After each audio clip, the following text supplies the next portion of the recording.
simbahan ito, mga kapatid, at sa bawat buhay ng mga kapatiran. Amen? Hindi ito basta-bastang taon. Ito ay 16 na taong puspos ng panalangin, sakripisyo at pananampalataya. Amen? Kung iisipin natin, mga kapatid, maraming simbahan ang simulan pero hindi nakatagal. Ngunit tayong narito ngayon ay buhay na patotoo na kung ang Diyos ang sentro ng simbahan, ito ay tatatag, lalago at magpapatuloy. Palagpakan natin isang pa Diyos para sa kanyang kabutihan, katapatan sa ating iglesia. Ang tema sa anibersaryo nito ay His will, His way, my faith.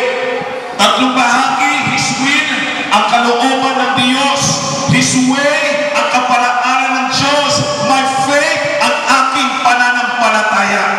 Ito ang tatlong haligi ng aking paglalakad bilang Kristiyano. Ang kalooban ng Diyos, mga kapatid, ang nagsisilbing direksyon. Ang kaparaanan ng Diyos ang nagsisilbing daan. At ang ating pananampalataya, ang ating tugon sa plano ng Diyos.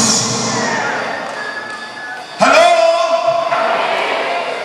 Sa madaling salita, mga kapatid, kung gusto nating makarating sa tamang patutunguhan, kailangan natin sundin ang tamang direksyon, tahakin ang tamang daan, at magtiwala sa Kanya habang naglalakbay.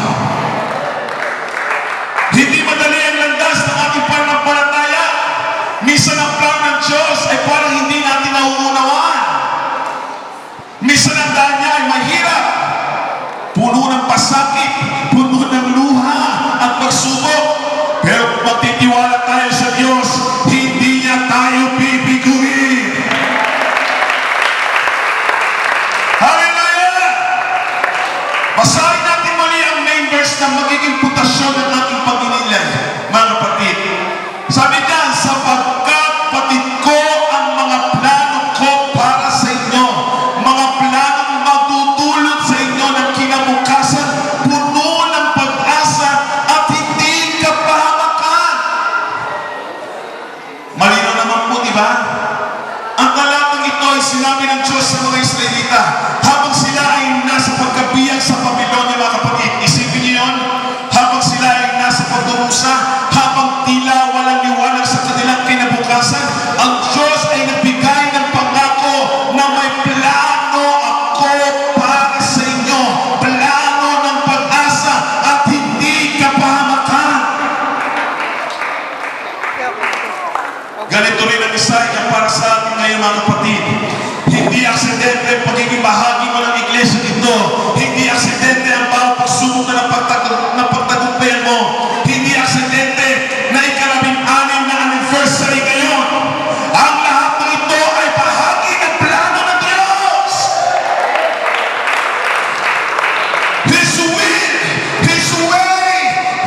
At ngayon, my faith, ang pananampalatayang magdadala sa ating katuparan ng Kanyang mga pangako. Hallelujah! His will, ano nga His will? Mga kapatid, ang kalooban ng Diyos. Ang will ng Diyos ay ang Kanyang banal, perpekto, ang magandang plano para sa ating buhay. Sabi sa Romans chapter 12 verse 2, ano po sabi ng mga kapatid?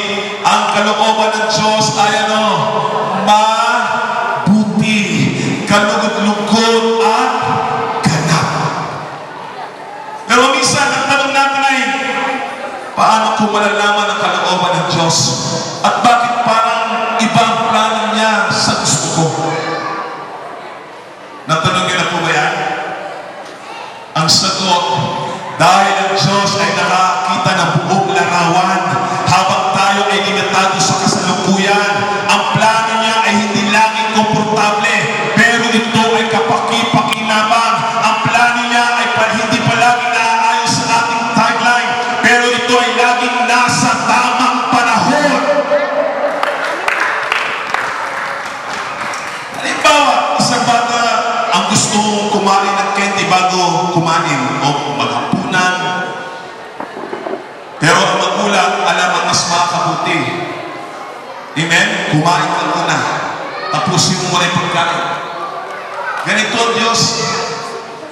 Minsan, hindi niya agad binibigay ang gusto natin dahil may mas mainam siyang inihanda. Ang